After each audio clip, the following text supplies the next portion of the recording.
ചേച്ചി. അയ്യോടി, നീ ഇവിടെ നിൽക്കുന്നു? ഞാൻ വീട്ടിലേക്ക് വിളിച്ചിരുന്നു.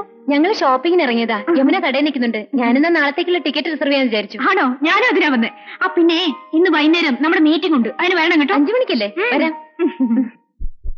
കള്ളന്മാരും കൊള്ളക്കാരും ഈയാമ്പാറ്റുകളെ പോലെ പെരുകിയിരിക്കുന്ന ഈ കാലത്ത് യുവതികളായ നാം എല്ലാവരും നമ്മുടെ ധനവും മാനവും കാക്കാൻ സദാ ജാഗരൂകരായിരിക്കണമെന്ന് പ്രത്യേകിച്ച് പറയേണ്ടതില്ലല്ലോ. ജാഗ്രതയോടെ എല്ലാവിധ ചെറുത്തുനിൽപ്പിനും നാം ഒരുങ്ങിയിരിക്കണമെന്ന് ഉൽപ്പാദിപ്പിച്ചുകൊണ്ട് ചേച്ചി അവിടെ ഇരുന്നു. ശരി, എന്ത് പറയുന്നു മെമ്പേഴ്സ് എല്ലാം? കള്ളൻ ധനം കൊണ്ടുപോവുകയാണെങ്കിൽ കൊണ്ടുപോയിക്കോട്ടെ, മാനവും അപഹരിക്കല്ലോ. അതാണ് എന്റെ പേടി. അതിന് ഫലപ്രദമായ മാർഗം നമ്മൾ യോഗാസനം പഠിക്കുകയെന്നാണ്. I second it. അതെ, മെമ്പർ പറയുന്നതാണ് ശരിയെന്ന് തോന്നുന്നത്. ഞാനും അംഗീകരിക്കുന്നു.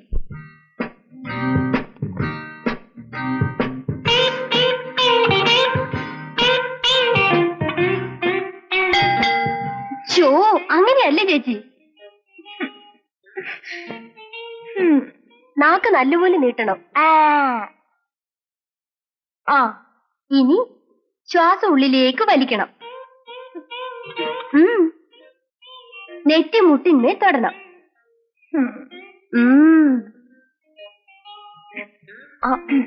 അങ്ങനെ.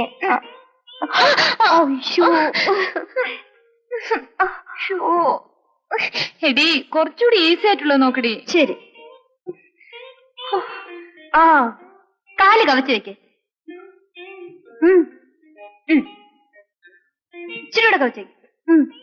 ഇനി തല കുനിക്ക്. കുനിയണം, ഇനിയും കുനിയണം. എന്റെ കുഞ്ഞുങ്ങളെ, വന്ന് വല്ലത് കഴിക്കാൻ നോക്ക്. ഇതൊക്കെ രാത്രിയിലല്ല, വെളുപ്പം കാലത്താ ചെയ്യേണ്ടത്. എങ്ങാണ്ടോ കള്ളന്മാര് കയറിയെന്ന് വെച്ച് കുഞ്ഞിവിടെ യോഗാസനം പഠിച്ചിട്ട് എന്താ കാര്യം? കേറാനുള്ളവർ എപ്പോഴും കേറും. കുളിച്ചിട്ട് വാ, ഞാൻ ഭക്ഷണം എടുത്ത് വെക്കാം.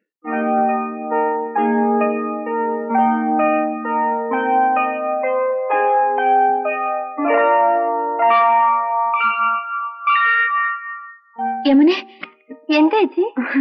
നിനക്ക് പേടിയാണെങ്കിലേ എന്റെ മുറി വന്ന് കിടന്നു. ചേച്ചി വാതിലടക്കണ്ട. കൊറേ കഴിഞ്ഞ് ഞാൻ വന്ന് കിടന്നോളാം. പഠിക്കാനുണ്ട്.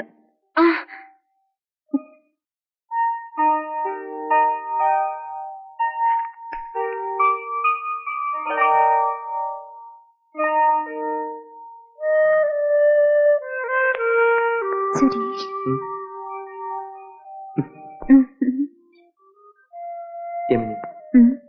എന്നും കാണാൻ, എന്നും ഓർമ്മിക്കാൻ, എന്നും താലോലിക്കാൻ എനിക്കെന്താ തരിക?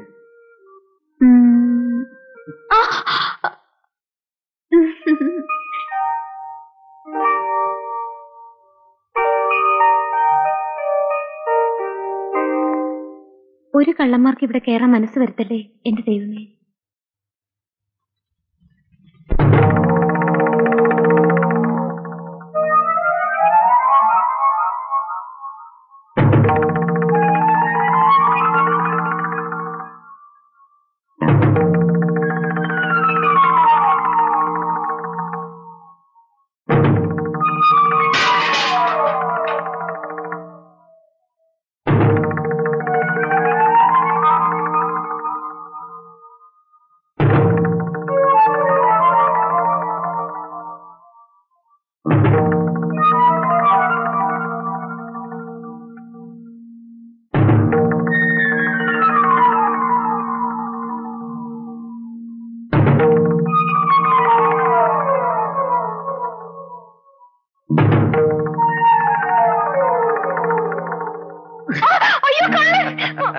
പേടിക്കേണ്ടത് ഞാനാ.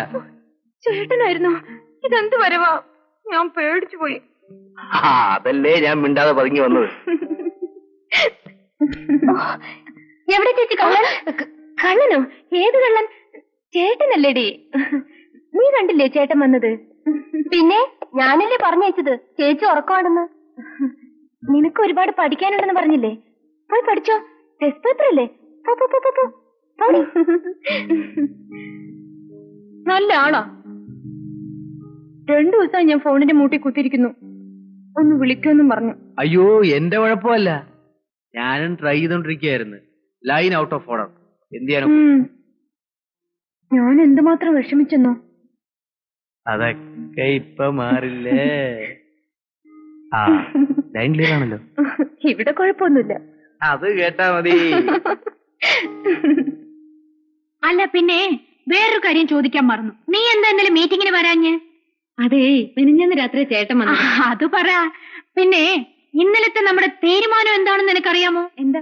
സ്ത്രീ സ്വാതന്ത്ര്യത്തിന് വേണ്ടി പോരാടുക, അതായത് വിമൻ സ്ലിപ്പ്, പുരുഷന്മാരുടെ ആധിപത്യത്തിന് അറുതി വരുത്തുക. ശരിയാ, ഇവരെയൊക്കെ ഒരു പാഠം പഠിപ്പിക്കണം ഞാനും കുറച്ചു നാളായി വിചാരിക്കുന്നു. എന്താ രാത്രിയായിട്ടും നിങ്ങളുടെ സഭ പിരിഞ്ഞില്ലേ? ഞങ്ങൾ സുപ്രധാനമായ ഒരു തീരുമാനം എടുക്കുകയായിരുന്നു. അതെന്താ? ഇന്നു മുതൽ പുരുഷന്മാരുടെ ജോലി മുഴുവൻ സ്ത്രീകളും സ്ത്രീകളുടെ ജോലി മുഴുവൻ പുരുഷന്മാരും ചെയ്യേണ്ടതാവുന്നു. ഇത് ഞങ്ങളുടെ സമാജത്തിന്റെ തീരുമാനമാകുന്നു. 2 ദിവസം കഴിയട്ടെ, ആരാ ജയിക്കുന്നത് നമുക്ക് നോക്കാലോ. ശരി, നോക്കാം. നമുക്ക് പോവാം. Okay, good night. Good night. Good night. Good night, sweet dreams. Same to U.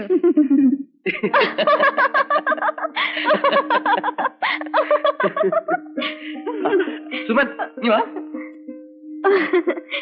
എടാ, യമുനയുടെ ചേച്ചിയും മറ്റും നടത്തുന്ന ഒരു മഹിളാ സമാജമുണ്ട്, നിനക്കറിയാമോ? പിന്നെ എന്റെ ചേച്ചിനകത്തുള്ളതല്ലേ. ഈയിടെ അവരൊരു ഉഗ്രൻ തീരുമാനമെടുത്തു. സ്ത്രീ സ്വാതന്ത്ര്യത്തിന് വേണ്ടി പോരാടുകയും. തൽക്കാലം ഞാൻ ചേച്ചിയുടെ പക്ഷത്താ. കാര്യം സാധിച്ചെടുക്കുന്നവരെ മതി, പിന്നെ വേണ്ട കേട്ടോ. ഞങ്ങൾ അങ്ങോട്ട് വന്നോ?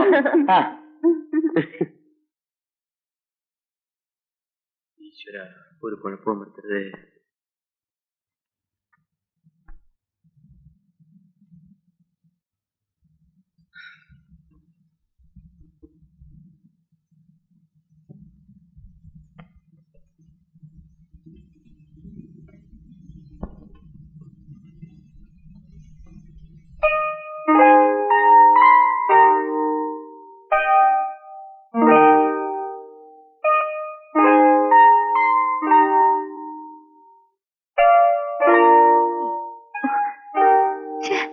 ഇതെന്താ ചേട്ടാ ഇങ്ങനെ?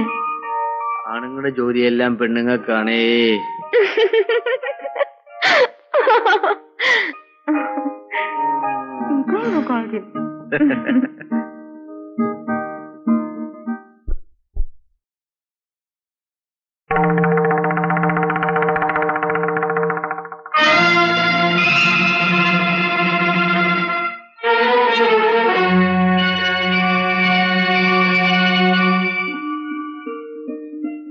സോറി, അറിയാതൊന്നും തട്ടിപ്പോയതാ. മിസ്റ്റർ, നിങ്ങൾ എനിക്ക് നല്ലോണം അറിയാം. ഈ ആർട്സ് ക്ലബ് സെക്രട്ടറിയുടെ സ്ഥാനത്തേക്ക് ഞാനും മത്സരിക്കുന്നുണ്ട്. നിങ്ങളുടെ എല്ലാവരുടെയും വിലയേറിയ വോട്ടുകൾ നിങ്ങൾ ഉണ്ടെന്നുള്ള ഒറ്റ കാരണം കൊണ്ട് ഞങ്ങൾ എതിർ സ്ഥാനാർത്ഥിക്ക് വോട്ട് ചെയ്യൂ. ഈയിടെയായിട്ട് വിളച്ചിൽ കുറെ കൂടുന്നുണ്ട്. ഇന്ദ്രിയത്തിനോട് അത് വേണ്ട കേട്ടോ. തന്നോട് ആരെങ്കിലും പറഞ്ഞോ എന്റെ പുറകെ നടക്കാൻ? പോയി ജോലി നോക്ക്. ഞാൻ മേലും കീഴും നോക്കാത്തവനാ. വേണ്ടി വന്നാൽ നിന്നെ ഞാൻ ഇവിടെ വെച്ച് പരസ്യമായിട്ട്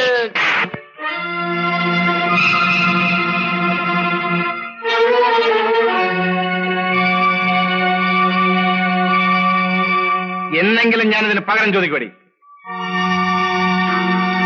എന്താ ഓർക്കുന്നുണ്ടോ പഴയ ഇന്ദ്രജിത്ത്?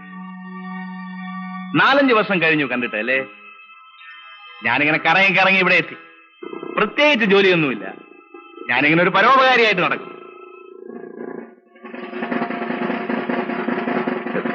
കള്ളൻ കള്ളൻ കള്ളൻ കള്ളൻ കള്ളൻ കള്ളൻ കള്ളൻ, വാ വാ എല്ലാരും വാ, പിടിക്കുക.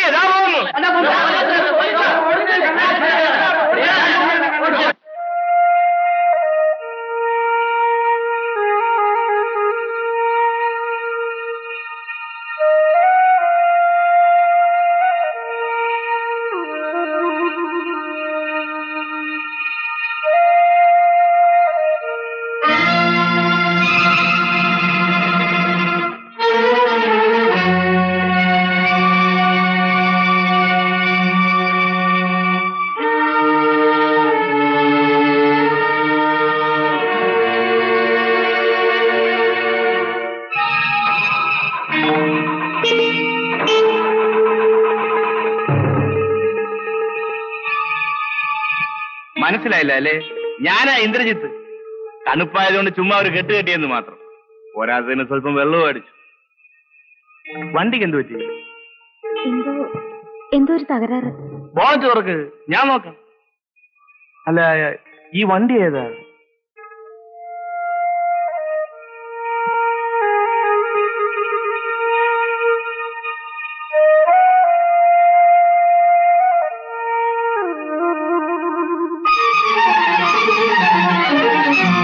ചേട്ടനിപ്പോ സംസാരിച്ചുള്ള ആളാരാ? അറിയുന്ന ആളാണോ?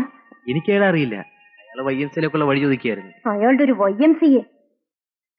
നീ അയാളെ അറിയോ? ഞാൻ പഠിച്ചിരുന്ന കോളേജിൽ പഠിച്ചതാ. ഇപ്പൊ ചെറിയ മോഷണമൊക്കെ ആയിട്ട് നടക്കണമെന്ന് തോന്നുന്നു. തല്ലിപ്പൊളി നമ്പർ 1. എന്തെങ്കിലും ആട്ടെ, നമുക്കെന്താ? അന്നേ എന്റെ പുറകെ കുറെ ചുറ്റിയതാ. ഇതൊക്കെ കോളേജ് ലൈഫിൽ സാധാരണ അല്ലേ? ഞാൻ തന്നെ എത്ര പെമ്പിളയുടെ പുറകെ ചുറ്റി നടന്നറിയാവോ? എന്നിട്ട് വല്ലവരുടെ അടി വാങ്ങിയിട്ടുണ്ടോ? അതല്ലേ, അതിനുള്ള ഭാഗ്യം മാത്രം കിട്ടിയില്ല. എന്നാൽ എന്റെ കൈ കൊണ്ട് ഞാൻ അയാളൊന്ന് പൊട്ടിച്ചു വിട്ടവാ. എടാ ഭയങ്കര. എന്നിട്ട് വർഷം ഇപ്പൊ 4-5 കഴിഞ്ഞു. ഇന്ന് യാദൃശ്യമായ ഷോപ്പിംഗ് സെന്റർ വെച്ച് ഞാൻ അയാളെ കണ്ടു. അപ്പൊ മുതലുള്ള പുറകെ നടപ്പാ. അത് പോട്ടെന്ന്, ഇനി ഇതുപോലെ കണ്ട ഗവനിച്ചാ മതി. അതിരിക്കട്ടെ, പ്രോഗ്രാമിന് പോട്ടെ. അയ്യോ, ഇതിനിടയ്ക്ക് ഞാൻ ആ കാര്യം അങ്ങ് മറന്നുപോയി. നീ ഒരു കാര്യം ചെയ്യ്, വേഗം ഒരുങ്ങാൻ നോക്ക്. എന്നാലേ പ്രോഗ്രാം തീരുന്നതിന് മുമ്പെങ്കിലും നമുക്കവിടെ ചെല്ലാനോ. I am ready sir.